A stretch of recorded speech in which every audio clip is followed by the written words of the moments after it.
4, klik, ajmo. Sada ćemo izvoditi vežbu koja je namijenjena za jačanje mišića unutrašnje lože buta, odnosno mišića primicača.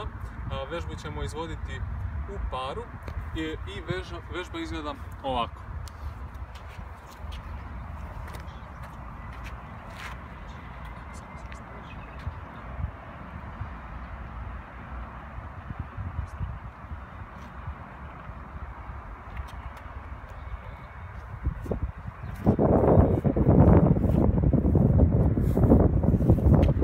Ono što je bitno za pravilno izvođenje ove vežbe jeste da osoba koja leži i koja izvodi vežbu sve vrijeme drži noge potpunosti opružene, da kada skuplja noge tada dobija otpor od osobe koja radi sa njom u paru, kada ih širi onda se skroz opusti.